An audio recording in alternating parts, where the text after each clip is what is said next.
Hi,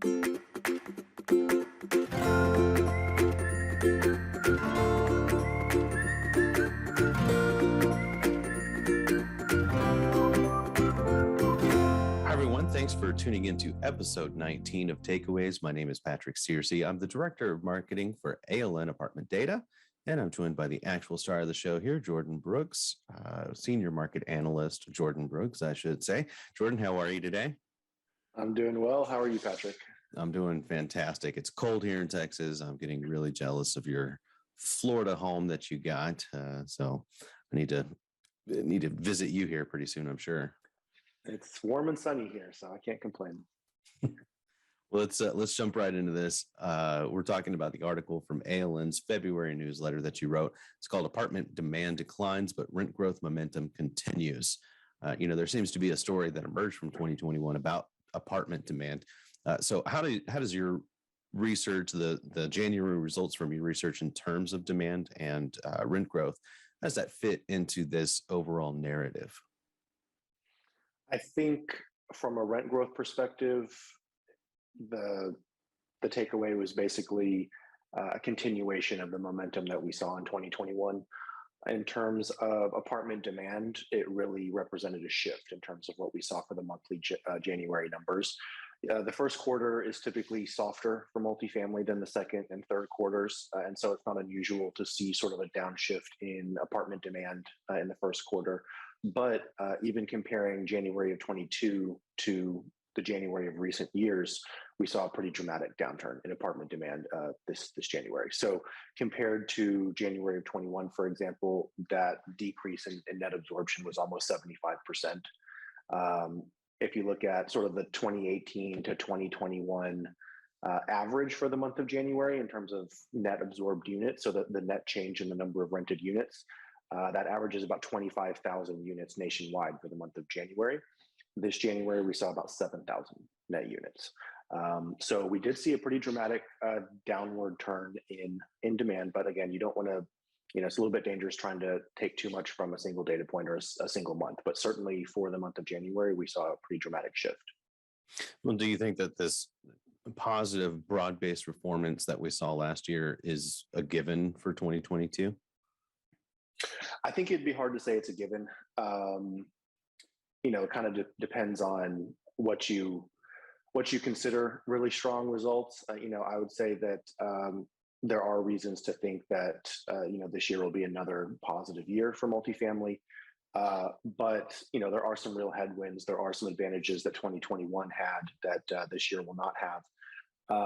And so I think just personally and kind of what we're seeing in the data, it's likely to be that the really strong results are maybe a bit more concentrated, a bit more focused in terms of geography and in terms of property type, price class, things like that.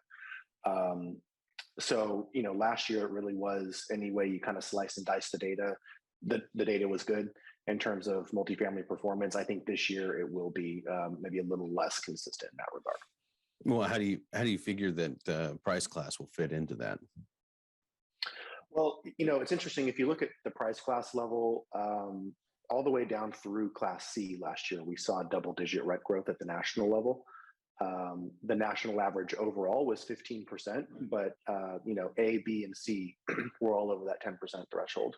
And so particularly in the Class C space, you're talking about residents that don't have as much financial flexibility as certainly in the A tier properties, employment that may not be as easily moved to remote or hybrid models, things like that. So there are some advantages that the Class A segment has going for it, kind of buoying demand, shortage of single family homes right now, keeping potential buyers in apartments.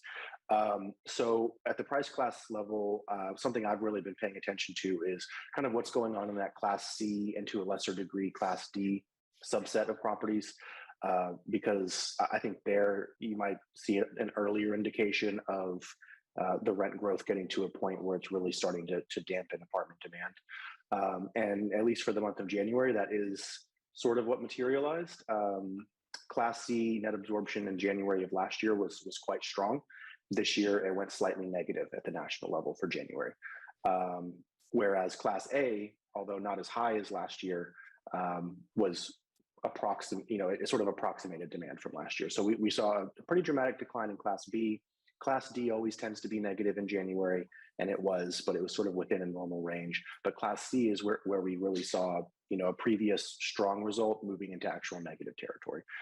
And so moving forward, we just talked about sort of more concentrated results, and it's unlikely to be so broad-based this year. I think that's a good example where we might see better results in the Class A as opposed to the Class C. Well, this new year really is kicking into high gear in many different ways, and a lot of that is actually events. So I know you've got some speaking engagements coming up. What do you have next? I do. So, probably before this is out, actually, I'll be speaking in North Carolina. So we'll scrap that one, I guess. But I've got a Virginia event coming up March 23rd. That's the Virginia VAMA is who's putting that on. It's located in Charlottesville. So check our social media for details on that. And really, that's about it. I've got TAA coming up in April and some smaller virtual things, but a little bit of a break in the schedule compared to last month. Well, there are still a lot of things coming up just for ALN in general. So if you want to see ALN out in the wild, we will be exhibiting at several trade shows in March. We have Cincinnati on March 15th. It's in booth 10. You can see us booth 303 in Charlotte, North Carolina. That's on March 24th. Booth 142 on the 29th in Dallas. And finally, for March, we'll be in booth 307 in Detroit on the 30th. So just keep an eye on our social media for more info. And you can always follow us on Twitter at ALN APT Data for Twitter, or just search ALN Apartment Data on Facebook or LinkedIn.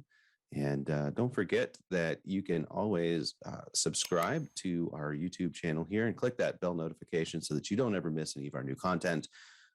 Jordan, thank you so much for taking time to talk with me today. I really appreciate it. And I'm sure that we'll have a lot to talk about next month too. Yeah, I'll see you next month. Thanks, Patrick.